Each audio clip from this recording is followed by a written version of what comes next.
Hi, I'm Joe Graydon. And I'm Terry Graydon. This podcast of the People's Pharmacy is brought to you by Squatty Potty Toilet Stools. They create healthy toilet posture for fast, easy elimination. Learn more about toilet posture and health at squattypotty.com. That's SQUATTYPOTTY.com.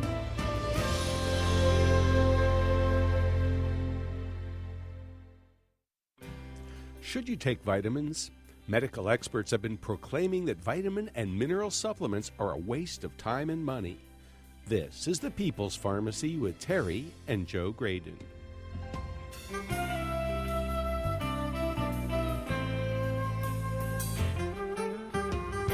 Millions of Americans take vitamins and minerals to stay healthy. An editorial in the Annals of Internal Medicine decreed enough is enough, pointing to studies showing that vitamin supplements did not prevent heart disease or dementia. One of the country's leading experts on the evidence behind dietary supplements suggests that we should not throw the baby out with the bathwater. We'll also explore the safety of a daily low-dose aspirin regimen. Coming up on the People's Pharmacy, Dr. Tieraona Low Dog tells us who may benefit from vitamins. And we'll take your calls and questions. First, this news. In the People's Pharmacy Health headlines, the Food and Drug Administration is warning against using aspirin to prevent initial heart attacks. The agency has just rejected a request by the Bayer Company to modify its aspirin label so that healthy people could take the drug to lower their risk of a cardiac event or a stroke. Not only did the FDA refuse the label change, but the feds went so far as to caution the American public against using aspirin as a routine preventive medication. The agency said that the possibility of dangerous bleeding is too high. The FDA acknowledged that people who already have diagnosed heart disease can lower their likelihood of a cardiovascular event by taking low-dose aspirin. Social isolation is a recognized risk factor for morbidity and mortality. But interacting negatively with family, friends, and neighbors has its own drawbacks. A 10-year study of nearly 10,000 middle-aged Danes found that those who had acrimonious relationships were far more likely to die from cancer, heart disease, liver disease, or accidents. The researchers estimate that frequent arguments or stressful demands from close contacts, such as partners or children, could increase the risk of death from any cause by at least 50%. Constant arguing had an especially negative effect, and men who were out of work seemed most vulnerable to this stress. The investigators speculate that conflict management skills could help people lead longer, healthier, as well as happier lives. Dermatologists have been warning about sun exposure and cancer for decades. Now a study from Sweden suggests that staying out of the sun may also pose a risk. Researchers studied almost 30,000 Swedish women for approximately 20 years. When the study started, the women were asked about sunbathing, smoking, and alcohol consumption. By the end of the study, nearly 10% of the volunteers had died. Those who made a point of avoiding the sun doubled their risk of dying. The investigators hypothesized that those who stayed out of the sun might have had inadequate levels of vitamin D, which could affect overall survival. The authors suggest that daily, short sun exposure might be better than shunning the sun completely. The diabetes epidemic in children and adolescents is increasing at an unparalleled rate. Over the last 8 years, the number of youngsters with type 2 diabetes has risen by 35%. Hispanic youth were especially vulnerable, but virtually all kids have been affected by this rapid escalation in diabetes.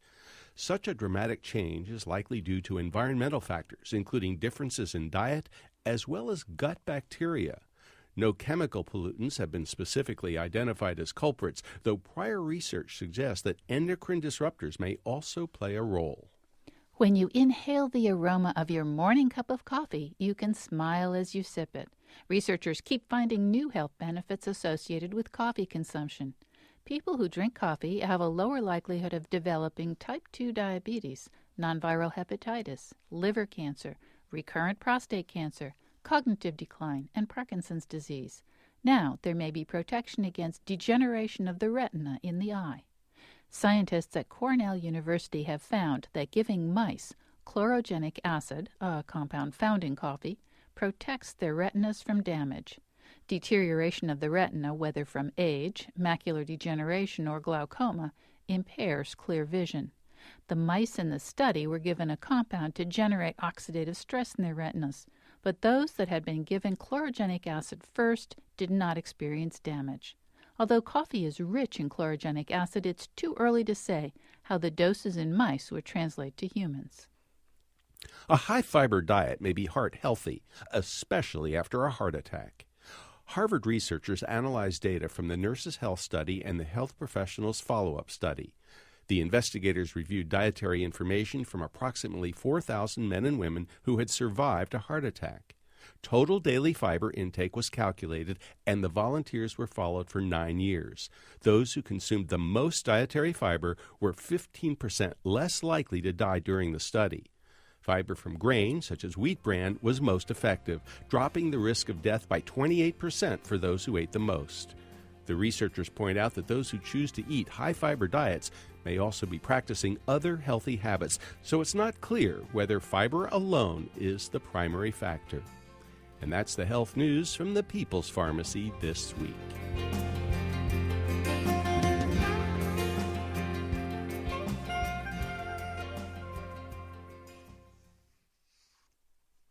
Welcome to the People's Pharmacy. I'm Joe Graydon. I'm a pharmacologist. I'm Terry Graydon. I'm a medical anthropologist. Do you take vitamins? Are you getting your money's worth, or are you wasting it? We're going to talk about that with one of the country's leading experts in a little while. But first, we're going to talk about aspirin. This week, the Food and Drug Administration issued a warning about aspirin.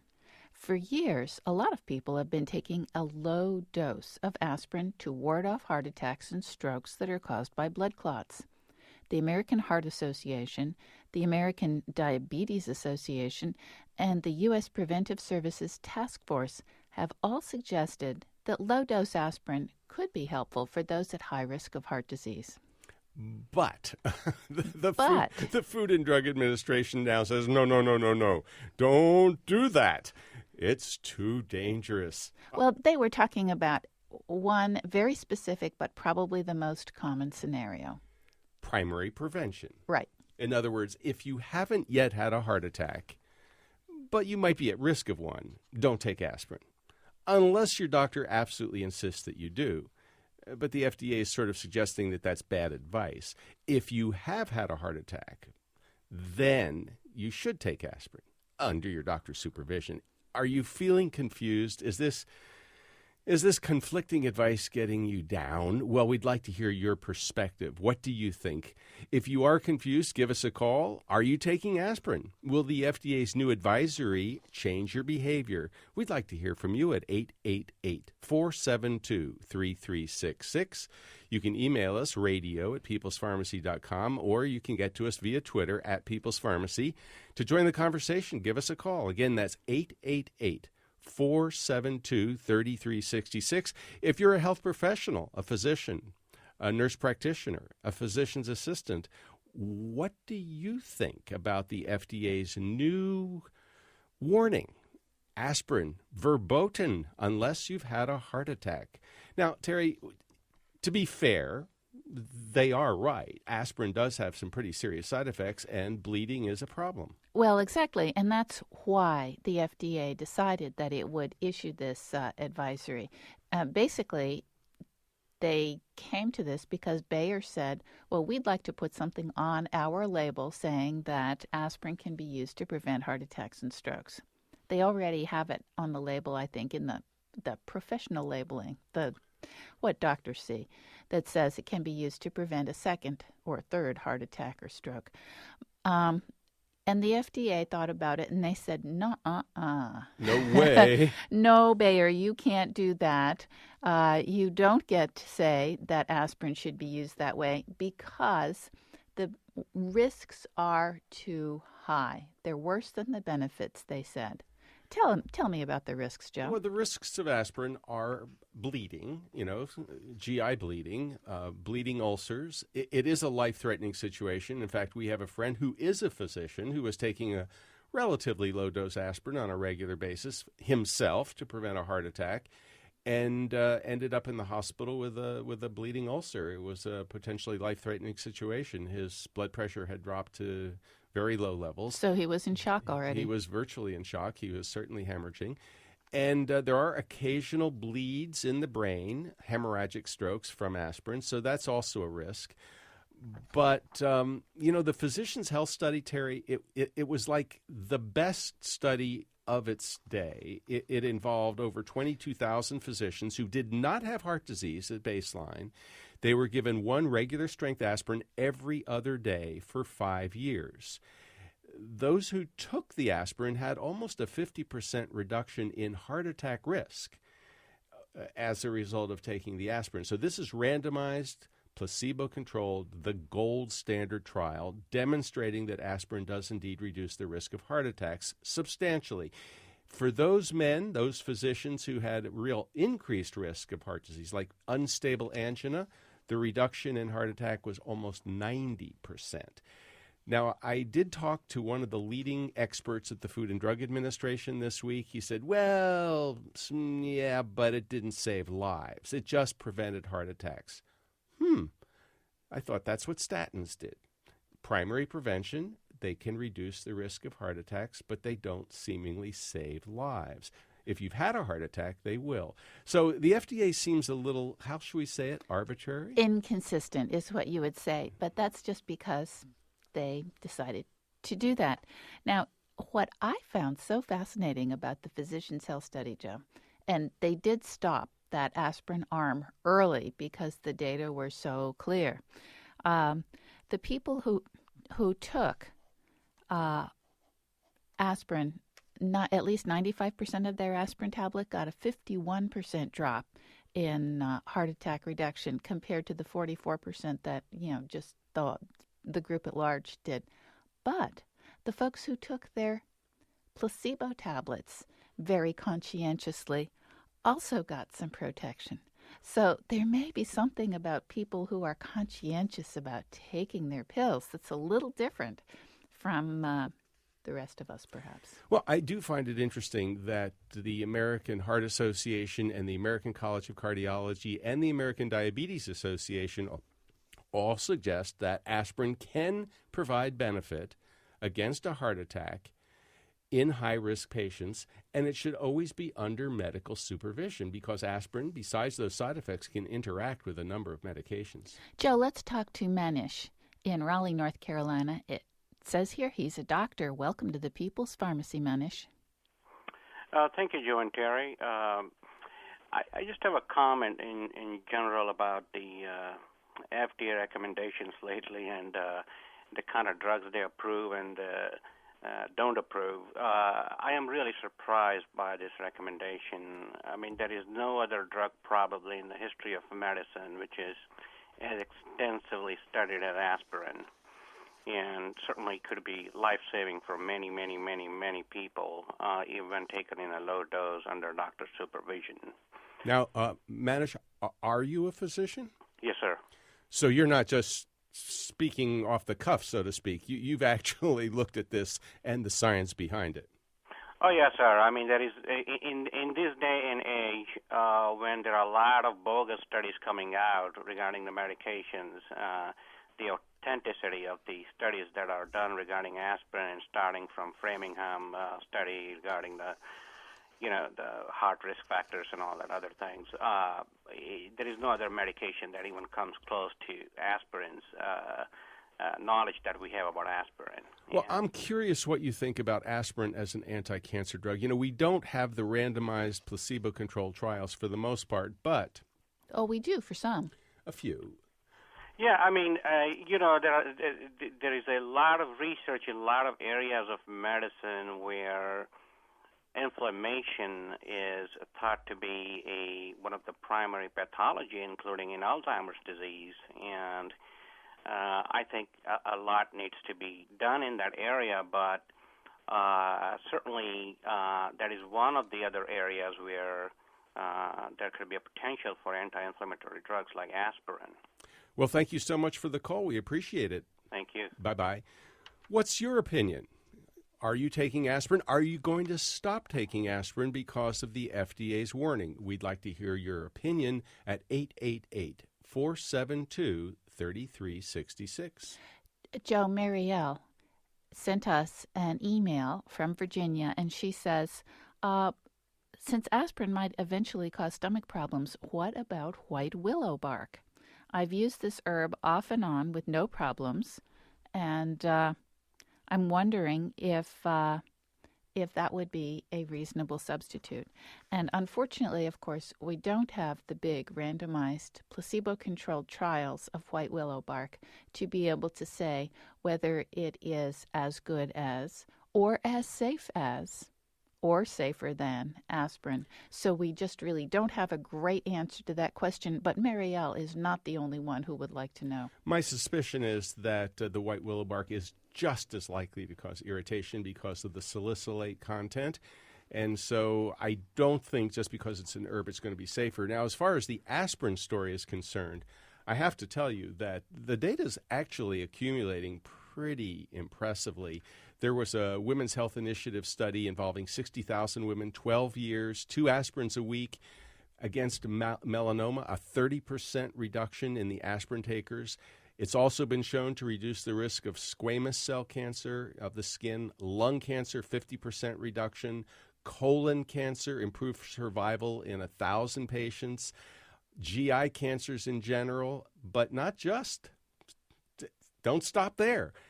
There are also some pretty interesting studies suggesting that cancer may be reduced in the esophagus, breast, lung, stomach, colon, prostate, and ovaries in aspirin takers. And part of that may be because people who are taking aspirin, when they are diagnosed with one of these cancers, are less likely to develop metastases. Now, whether it's cause and effect, we have no way of knowing.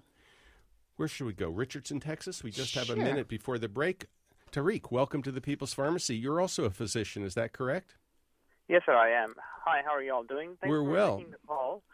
I wanted to also express my thoughts about aspirin. I've been practicing medicine for over 10 years now, and I worked in various settings, ranging from primary care to the emergency rooms and urgent care.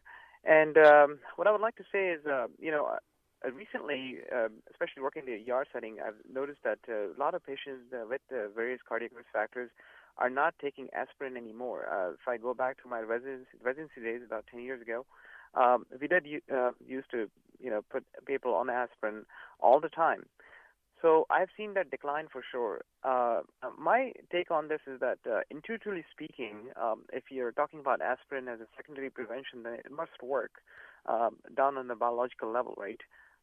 If you're trying to prevent heart attacks and stroke secondarily, then it must also work primarily, for primary prevention.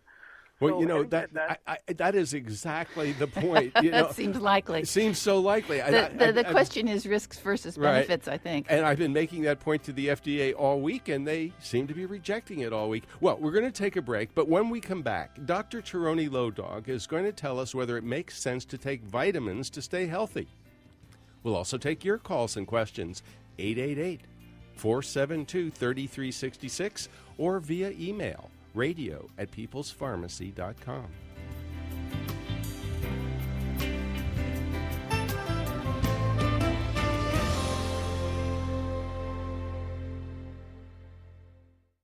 You're listening to The People's Pharmacy with Joe and Terry Graydon.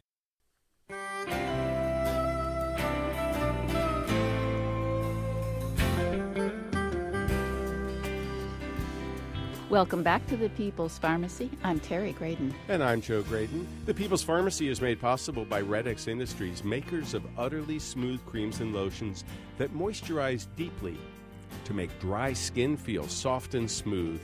The number's 800-345-7339, online at uttercream.com. And by Squatty Potty Toilet Stools, creating healthy toilet posture for fast, easy elimination. More information about how toilet posture affects your health at squattypotty.com. If you'd like to order a CD of this show, you can call 800-732-2334, or you can find it on our website, peoplespharmacy.com, at show number 945. Today, we're talking about the health news that matters to you. We've been discussing the pros and cons of using low-dose aspirin for prevention, both for preventing heart attacks and strokes and even for preventing or helping with cancer. Besides aspirin, a lot of us pop down our vitamins in the morning on the assumption that they, too, will help us stay healthy. Lately, there have been several commentaries in medical journals suggesting that vitamin supplements are a waste of time and money.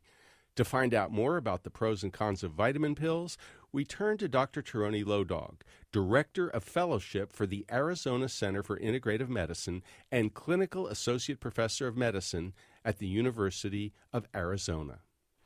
Welcome to the People's Pharmacy, Dr. Tieraona Low Dog. Thank you. I'm glad to be here.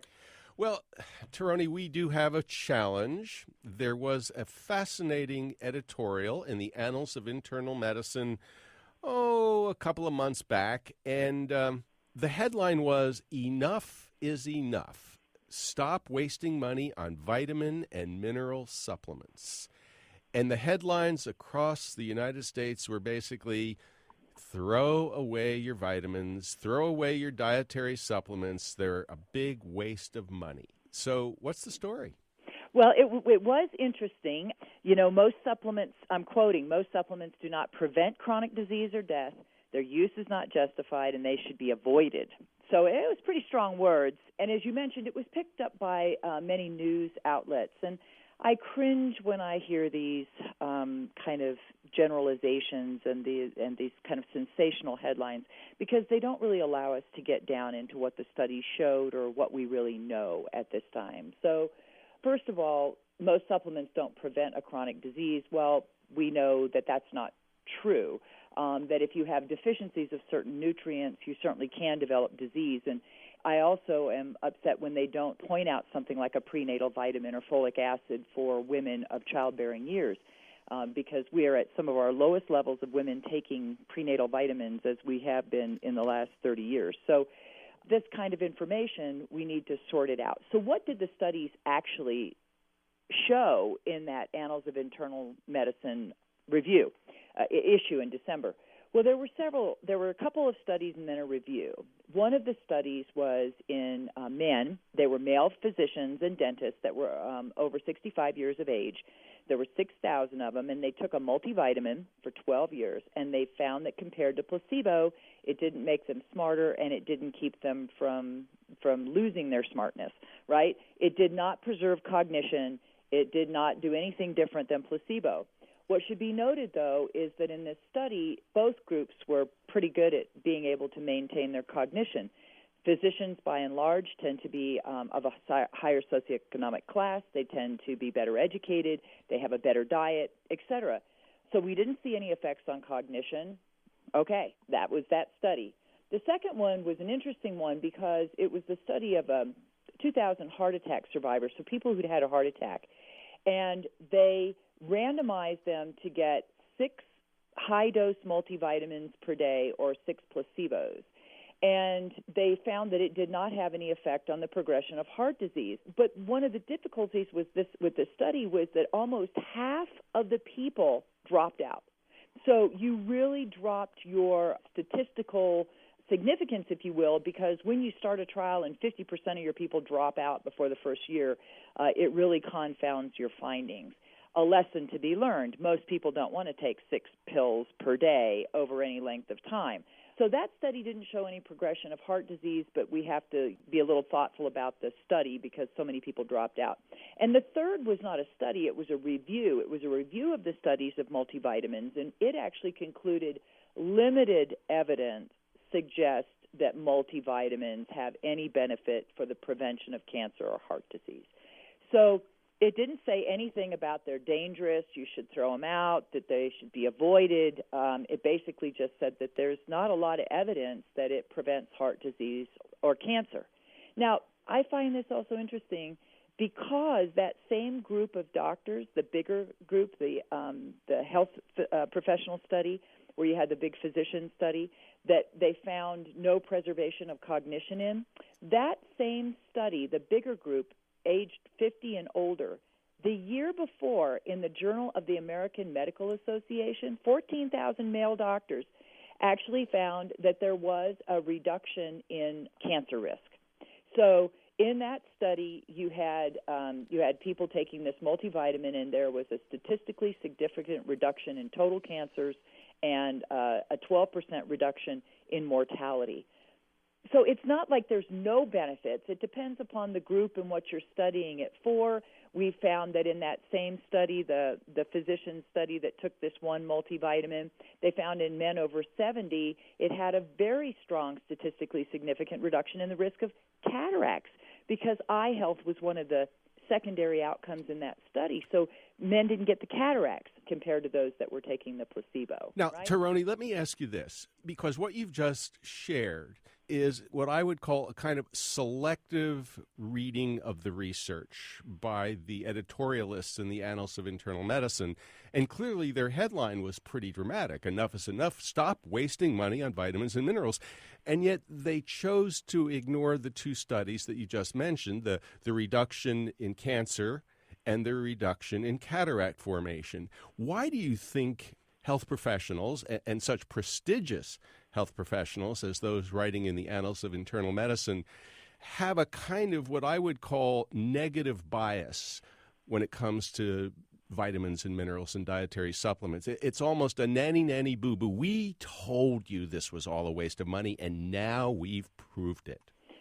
For the life of me, I just don't know. Considering the fact that as physicians, boy, we sure have a lot of work to do cleaning up our own camp. And I mean that in all seriousness for the medications, the drugs that we prescribe and that we use. Clearly, there are those that have real benefit for a narrow group of people, but we prescribe many to patients where there's not clear evidence of benefit. And here you have multivitamins, and in their own studies, in the studies that were reported in the annals, there were no adverse effects. So these were well tolerated, and people didn't have adverse effects. They just didn't see an improvement or maintenance of cognition, and they didn't see a decline in progression of heart disease, even though half the people dropped out. And then they neglected the study that was published in another prestigious journal, the Journal of the American Medical Association in 2012, which was that same group that showed a protection in men against cancer. And then the Ophthalmology Journal, which looked at it for cataracts, interestingly did not show protection against macular degeneration, but showed a very strong protection against cataracts. So, this is partly what we're learning. We're learning to sift through this data and try to figure out, where is there some benefit and where does there not seem to be any. Women in the nurses' health study, too, as you probably know, there was, anywhere between an 11 and 20% reduction in colon cancer risk in more than 40,000 women taking a multivitamin. So here we had, and that may have been calcium, vitamin D, in there. That may have accounted for that. But also for those women who have been dealing with breast cancer, there was a study that was published last year in Breast Cancer Research and Treatment. They followed almost 7,800 postmenopausal women who'd been diagnosed with invasive breast cancer. They were followed at 40 different cancer sites across the United States for 7 years. In the women who took a multivitamin, there was a 30% lower chance of dying. And those findings remained so robust even after they adjusted for all kinds of variables. So you're going to be hard-pressed to tell a woman who's had breast cancer that maybe taking a very basic multivitamin would not be a good idea for her. Not when she hears on the news or reads the study that the women who took those had a 30% lower risk of dying. So I take issue with the Annals editors when they say that these supplements don't prevent disease, they don't prevent, death, they're just a waste of time, because clearly that is not what we're seeing in some of this research. They cherry-picked. Tieraona, you mentioned medications, prescription drugs, and I'm wondering if maybe we could just review a few of the very popular prescription drugs that do have an impact on people's nutritional status. Absolutely, and there are many. And I don't think most people think about what they should supplement with if they're on a medication. Metformin, or glucophage, medicine that we use for insulin resistance and diabetes, and more young women are being placed on this for polycystic ovary syndrome. Metformin depletes the body of B12. It seems to impair its absorption from the intestine. And if you treat 9 people for 4 years on metformin, you will cause B12 deficiency in 1. That means a number needed to harm of 9. That's significant. You need to take probably a sublingual B12 to really make sure you're getting adequate B12 if you're on the drug metformin. Metformin and proton pump inhibitors can both also deplete magnesium, and I should add that proton pump inhibitors can impair B12 absorption as well. But both of these drugs deplete magnesium, and the FDA has actually mandated a warning now for drugs like Prilosec and Nexium, these proton pump inhibitors. They have to carry a warning saying that they can cause your magnesium to plummet to dangerous levels. Magnesium, as you know, is important for your heart rhythm and for blood pressure and preventing cramps, important for insulin sensitivity. So proton pump inhibitors, dangerous for magnesium depletion, but also calcium, vitamin D, iron, B12. So there's a myriad of, you need stomach acid for a lot of things, and not the least is for you to be able to absorb your food. I should just also mention beta blockers. Many people take beta blockers, for heart problems, and some people also for anxiety and panic. But beta blockers block your ability to produce melatonin. And melatonin is what helps you sleep at night, tells you it's dark and it's time to sleep. A small study actually looked at patients who were placed on a beta blocker who couldn't sleep. They were given melatonin, and it corrected their sleep problems. And by the way, it's not uncommon for people taking drugs like propranolol, metoprolol, atenolol, carvedilol, these are beta blockers, to have some trouble sleeping. Yes. I don't think people recognize that it might be a melatonin deficiency. Absolutely. And nobody's talking about it. Nobody's really mentioning anything about it. Vitamin D, the proton pump inhibitors can impair this and calcium, which is also why when you hear on the television, since we're in one of the few countries that allows direct-to-consumer advertising for drugs, it says right up there, it can increase your risk of fracture. So again, we need to make sure that our patients that are taking things that can increase their risk of osteoporosis or fracture, and that's a long list, as you know, Joe, antipsychotics, serotonin reuptake inhibitors, steroid medications for breast cancer and prostate cancer, diuretics like Lasix and that. Many of these actually can increase your risk for osteoporosis and fracture, and many of my patients, nobody's talking to them about it.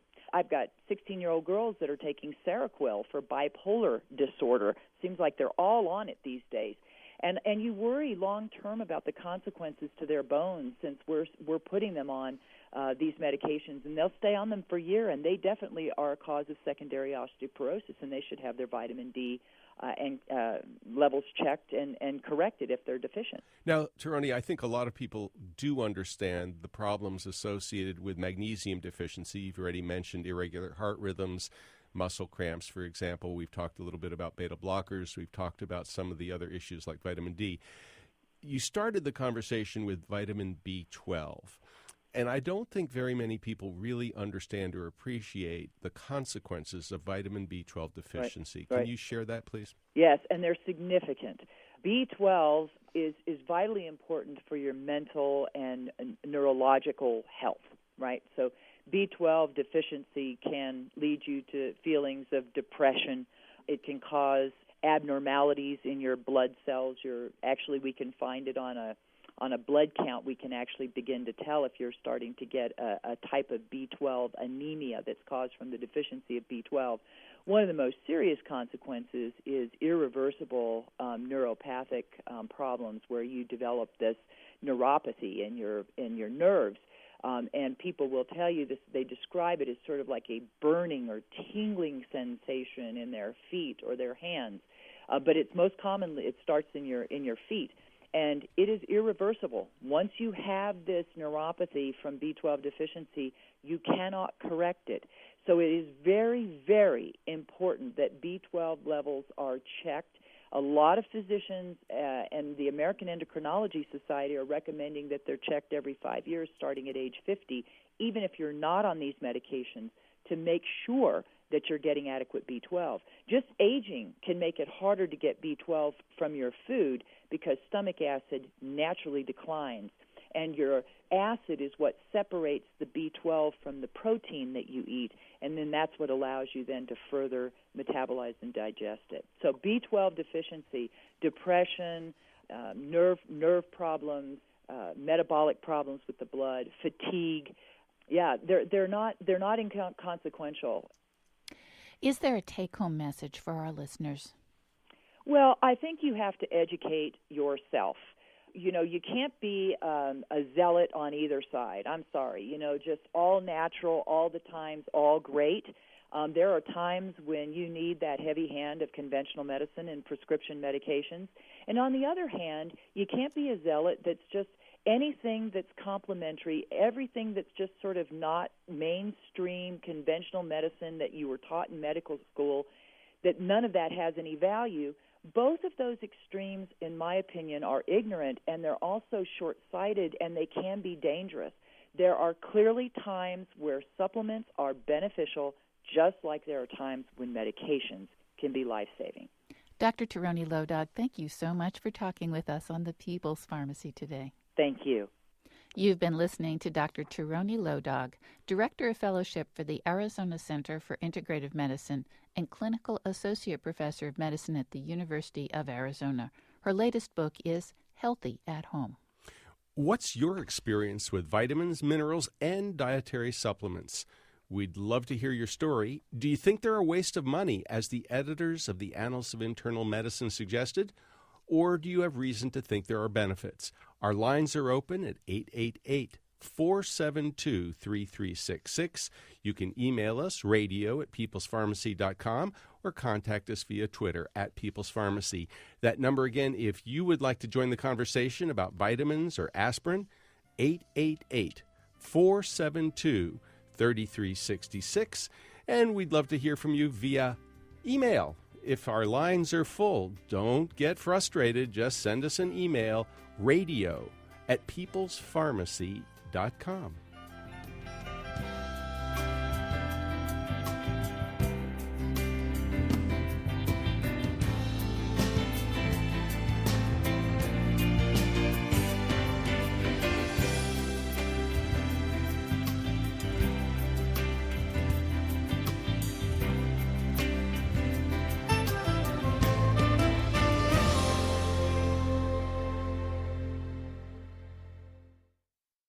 You're listening to the People's Pharmacy with Joe and Terry Graydon.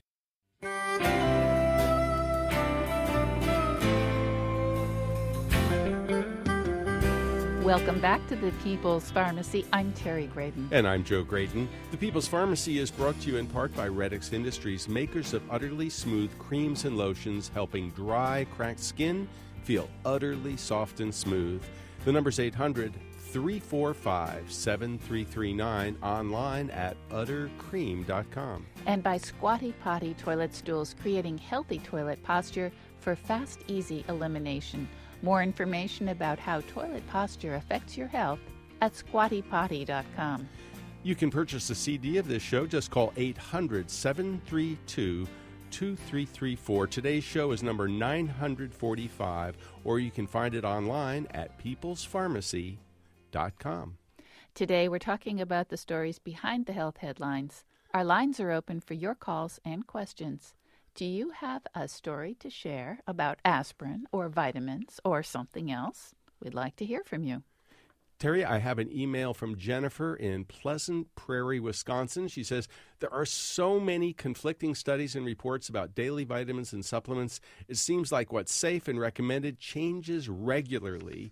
I just turned 50, and I'd like to know what you suggest for a daily supplement. I eat a mostly vegetarian diet and exercise daily. I'm thin with low normal blood pressure.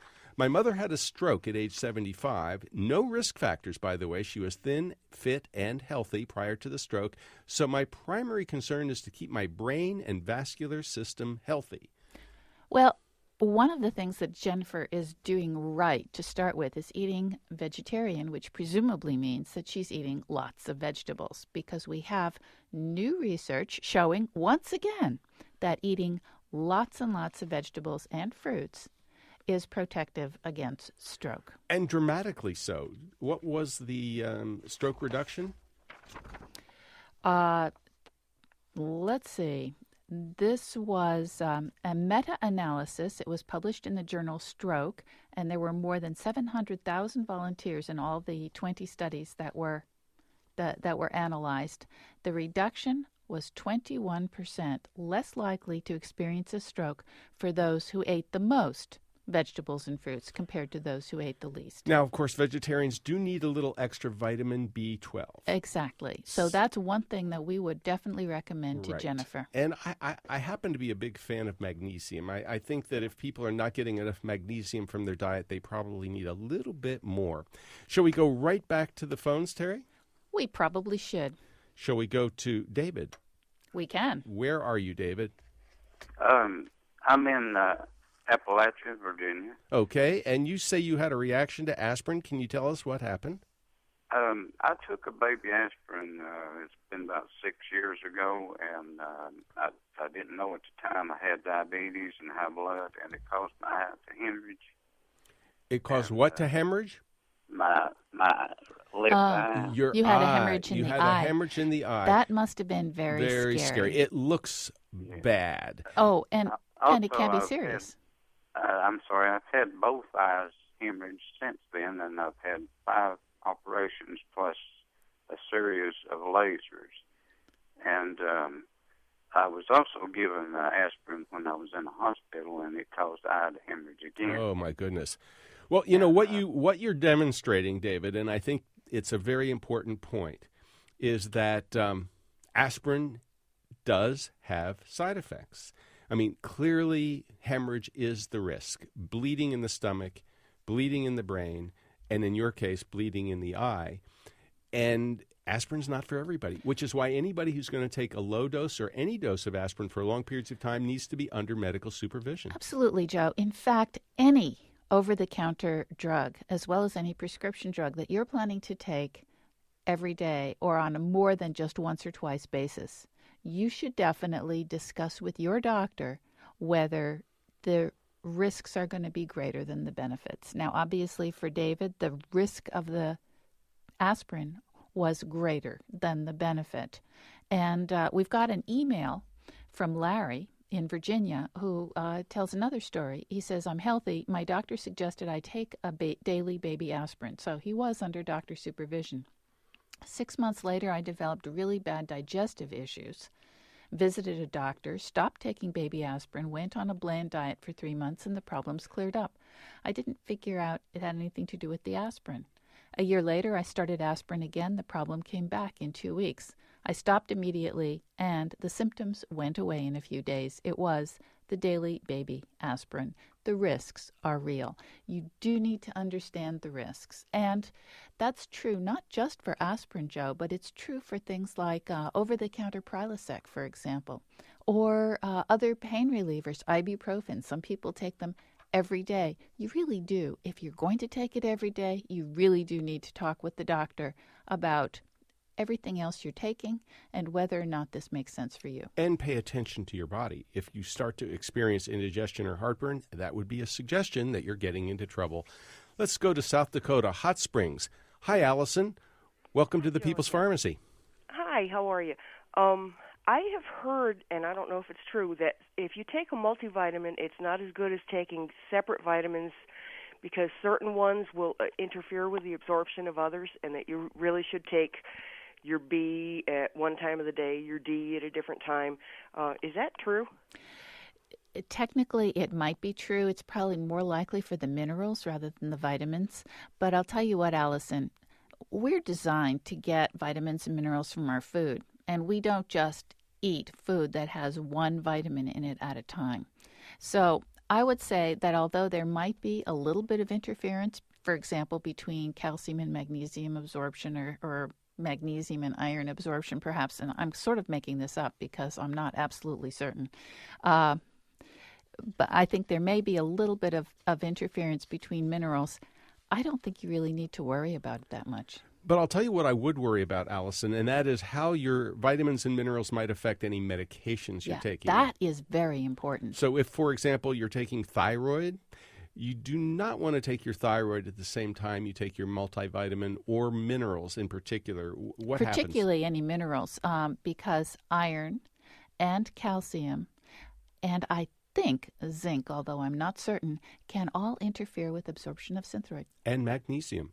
And magnesium. So that's just one example. There are many other medications that can also be affected. So your point is well taken, but I think it has more to do with drugs than it does with vitamins and minerals. Okay, let's go right back to the phones and go to Isaac in Columbia, South Carolina. Hi, Isaac. Hi, Joe and Terry. What's going on? My wife spent several years working for a manufacturer of water-soluble dietary supplements. And one of the issues that they ran into with their competitors is the lack of government oversight with any dietary supplements. Right. And the lack of quality control with a lot of their competitors. Right. This is a real problem, Isaac. The problem goes back to legislation that Congress enacted in 1994 called the DSHEA, Dietary Supplement and Health Education Act, I believe. And basically what it said is, FDA, you've been threatening to take our vitamins away. Get your mitts off. So here's the problem, Isaac. Every other major developed country in the world, Australia, New Zealand, Canada, France, Germany, the UK, they actually oversee vitamin, dietary supplement, mineral preparation, and quality. Not here. And so there is no quality control oversight by the Food and Drug Administration for the most part, and much, if not most, of these things are being made abroad. We've heard all kinds of problems about Indian manufacturers of generic drugs, but, well, you know, what about our vitamins? What about our minerals, dietary supplements? They're also being made abroad, and we have no oversight. So I really empathize with your wife because, you know, if they're trying to, you know, produce a quality product, but they're competing against other manufacturers who are cutting corners, the American public doesn't appreciate the fact that there's a difference. Well, there's no good way to tell which manufacturers are really paying attention and putting in the effort and which manufacturers might not be. Remember that vitamin D3 study up in the Northwest? I think Yes. it was in what? I think it was Oregon, Portland, Oregon. Yeah. They actually analyzed drugstore vitamin D3 levels, and they found that they varied tremendously. So we are in agreement with you, Isaac. Thank you very much. Thank you very much for the call. We appreciate it. Joe, we've got an email from Catherine in Edisto Island, South Carolina. She says, a year ago, my husband had a brainstem stroke. The only medication he's on is long-release niacin for cholesterol. His neurologist insists he should take a full-strength aspirin every day, so I give him 4 baby aspirins throughout the day. Why should he be taking aspirin post-stroke? That's her first question. Second question, what are the cumulative liver effects? So, go ahead with the stroke answer. Well, we have to distinguish between thrombotic strokes, which are caused by a blood clot, and hemorrhagic strokes, which are bleeding strokes. Mm-hmm. Hemorrhagic strokes are quite rare. The vast majority, over 80% of strokes, are thrombotic, a blood clot. And so the neurologist in this case is recommending aspirin to prevent another blood clot in the brain. Right. And there is data to suggest that that would be beneficial. And this is the secondary use that we were talking about that FDA says, yes, that's good, go for it. Catherine is worried about the liver, and it turns out you don't have to worry about the liver with aspirin. No, not the way you would with acetaminophen, the ingredient in Tylenol, which can be problematic for the liver. So aspirin, tough on the tummy. But not on the liver. No. Let's go right back to the phones and go to Barbara in Radford, Virginia. Hi, Barbara. What's on your mind? Hi, Joe and Terry. I want to speak directly to the aspirin situation. I'm a 79-year-old woman. I listen to your program every single week, and then I do my own research. And based on my physical conditions, which is not too adverse, I have been taking a full dose and possibly 2 full doses of aspirin every day for approximately 50 years. Now, I know I'm a rarity because I do not, I don't react to this adversely, but it is for my aches and pains. I have asthma. I have to watch it, and then I also have diabetes too. But I have a sciatica nerve problem, and that's the only way that I can get through my day. The second thing I want to mention is I don't believe anything the FDA says, and I think we ought to follow the money route on that. So thank you very much for listening to me. Well, Barbara. Thank you, Barbara. Thank you for your call. You know, there are some wonderful people at the Food and Drug Administration, but I have to say, interacting with the gentleman with whom I talked this week, sometimes they seem a little, how should we say it? You and he are driving each other crazy? That's probably true. Yes, Oh, okay. I'm definitely driving him as crazy as he's driving me. I think so. So yeah, sometimes the FDA does make me a little bit aggravated, I Joe, guess. you're going to enjoy this email from Madison, Wisconsin. Win. He or she says, your weekly radio show is my vitamin for my own good health. I pay particular attention to Dr. Tieraona Low Dog and her sage advice.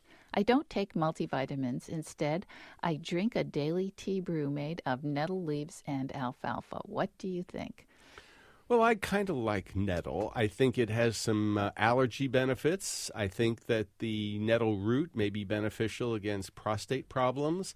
So, Sounds good. Sounds good to me. Let's go to, how do you pronounce Ravanda in Surfside Beach, South Carolina? Did I get that all wrong? Hi, Joe and Terry. It's Ravanda. Ravanda, I apologize. What's the story? Well, I have 2 quick stories. I'm a type 1 diabetic, and so I had diabetic retinopathy.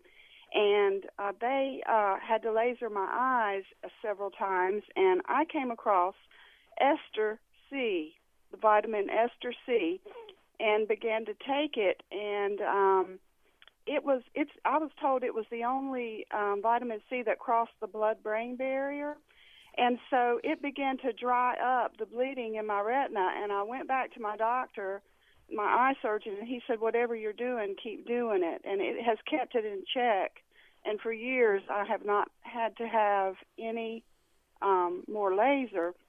That's the first story. And the second story is, as a diabetic, I had high cholesterol, and some of my friends who were nurses told me to try, instead of taking, and I forgot the name of the prescription now, but they put me on a mainstream medicine drug for my cholesterol. Well, I tried the flush-free niacin for several months. It brought my cholesterol down without drugs, and I've never had to, I haven't even had to continue taking the flush-free niacin, and maybe made some minor dietary changes, and my cholesterol's fine. So some vitamins really do work. Absolutely. And both of your stories are supported by medical literature, and we really appreciate you sharing them with us. Thanks so much, Ravanda. Thank you. Bye-bye. Bye. You know, we seem to be dealing with controversy today on the People's Pharmacy, and there was a news story this week that will drive the dermatologists totally crazy. I mean, they are going to go wild. Is that your goal? No, it's not my goal. It's just that, you know, when you read a headline that sunlight may actually be healthy and good for you, and avoiding the sun may actually increase your risk of skin cancer. I mean, that's the sort of man bites dog story that dermatologists really would not like to hear about. So tell me a little bit about it, Tara. Well, the story is from Sweden, and this was a long-term study, 20 years, and it had almost 30,000 women in it. It was primarily going to be a melanoma study. That's what they were starting out to look at when they recruited these women in 1990. And they asked them about their sunbathing habits and whether or not they ever used tanning salons and whether they took vacations in sunny places, and they also asked about smoking and alcohol and all of that sort of thing. During the 20 years of follow-up, there were 2,500 deaths among these 30,000 women, and it turned out that the women who most assiduously shunned sunshine had the highest mortality rate. They were about twice as likely to have died during those 20 years as the women who got some sunshine. And basically, the people who wrote up the study for publication said, well, maybe what we should be doing is telling people to get a little sun exposure every day instead of staying out of the sun altogether. They compared Northern Australia, which of course is really intense sunlight, for which the guidelines have been drawn up, to Sweden, where the sunlight is not at all intense. Well, I find it fascinating that still the establishment says don't take too much vitamin D, but stay out of the sun. And yet all of these studies start accumulating, demonstrating that people who have low levels of vitamin D have much greater health problems. And it isn't clear that taking a vitamin D supplement is going to give you the same benefits as getting it from walking around outside. A little sun. Too much sun clearly increases the risk for skin cancer. It increases the likelihood that you will get wrinkles and age faster. So there is moderation in all things, which is sort of the motto on the People's Pharmacy. Well, that's all the time we have. Thank you so much for listening to the People's Pharmacy. Lynn Siegel produced today's show. Sophie Copeland provided technical assistance. Al Wodarski is our engineer. Dave Graydon edits our interviews. The People's Pharmacy is produced at the studios of North Carolina Public Radio, WUNC. The People's Pharmacy theme music is by B.J. Liederman. If you'd like a copy of today's show, you can order it by calling 800-732-2334. Today's show is number 945. That number again, 800-732-2334, or find it on the website peoplespharmacy.com. When you go to the website, you can find out about prescription medications, dietary supplements, herbs, and home remedies, and sign up for our free email newsletter or the free podcast of the show. You'll never miss another program again. In Durham, North Carolina, I'm Joe Graydon. And I'm Terry Graydon. Thanks for listening. Please join us again next week.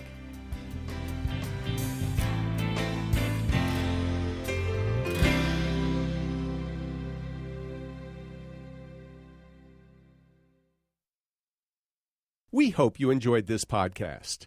If so, please consider taking a minute to write a review on iTunes. And thanks for listening to the People's Pharmacy.